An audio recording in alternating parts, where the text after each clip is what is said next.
से लड़ाई लड़ते रहे वो हमारे साथ लाइव होंगे, लेकिन उसके पहले एक बड़ी खबर इस समय आ रही है और खबर ये आ रही है कि मुंबई में तबलीगी जमात के ठिकानों पर छापे पड़ रहे हैं। तबलीगी जमात के कम से कम 20 ठिकानों पर ईडी की छापेमारी इस समय चल रही है। आपको याद होगा दिल्ली में निजामुद्दीन मरकज के मामले में तबलीगी जमात का नाम सबसे पहले चर्चा में आया था करीब 4 से 5 महीने पहले, और उसी वक्त तबलीगी जमात से जुड़े मामलों को ईडी के हवाले किया गया था जांच के लिए, और आज 20 ठिकानों पर छापे तबलीगी जमात के पड़ रहे हैं। हमारे साथ मुनीश पांडे इस समय आ गए हैं और जानकारी लेकर। मुनीश, बताइए विस्तार से। जी रोहित, इस मामले में जो इन्फोर्समेंट डायरेक्टरेट है यानी कि प्रवर्तन निदेशालय, उसने मामले में एफआईआर दर्ज की थी और उसके बाद में जो कई मौलाना साहब के सहयोगी हैं उनसे भी पूछताछ शुरू हुई थी।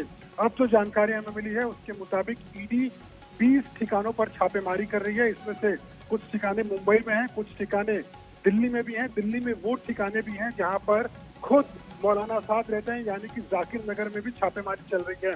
ईडी सूत्रों की माने तो जांच के दौरान उनको कई ऐसे सबूत मिले जिससे कि ये पता चला कि जो मरकज है, मरकज निजामुद्दीन, उसको विदेशों से कई ज्यादा फंड आ रहे थे, वहां से लगातार पैसे आ रहे थे। और जब सारे सबूत इकट्ठा हो गए तो उसके बाद पता चला कि जो अकाउंट्स बुक होता है मरकज का, उसे किसी तरीके से मैनिपुलेट किया गया है, यानी कि उसमें कुछ गड़बड़ी की गई है।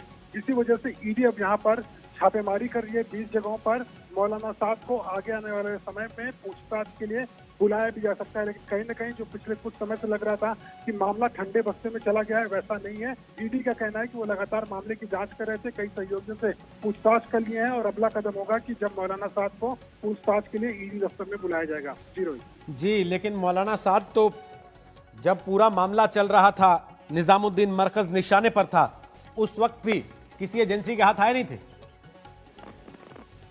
जी बिल्कुल, उस वक्त जो मुंबई जो हमें जानकारी मिली है, मुंबई में वो ठिकाने हैं जहाँ पे मौलाना साहब के सहयोगी रहते हैं। जहाँ तक आपने जो सवाल किया हुआ है, उस वक्त क्राइम ब्रांच जरूर चाहती थी पूछताछ करना।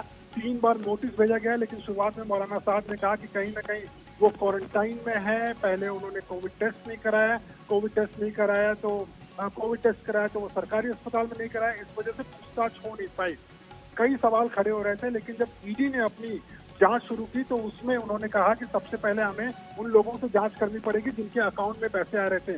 मौलाना साहब के परिवार के लोग भी उस केस में रडार पर आए। जो उनके बेटों की कंपनियां हैं जो कि नोएडा इलाके में स्थित हैं, दिल्ली में स्थित हैं, वहां पर भी कई जगह पर ईडी गई, वहां पर जांच किया उन्होंने। और अब जो जानकारी आ रही है कि जब साक्ष्य मिल चुके हैं, सबूत मिल चुके हैं कि कहीं ना कहीं जो बहुत बहुत शुक्रिया मुनीश, फिलहाल जानकारी देने के लिए। अंकलेश्वर, कोच्चि, दिल्ली, मुंबई, सब जगहों पर मौलाना साद के ठिकानों पर और तबलीगी जमात के ठिकानों पर ईडी की छापेमारी इस समय चल रही है। वापस रुख करते हैं सुशांत सिंह राजपूत की खबर का। सुप्रीम कोर्ट का आदेश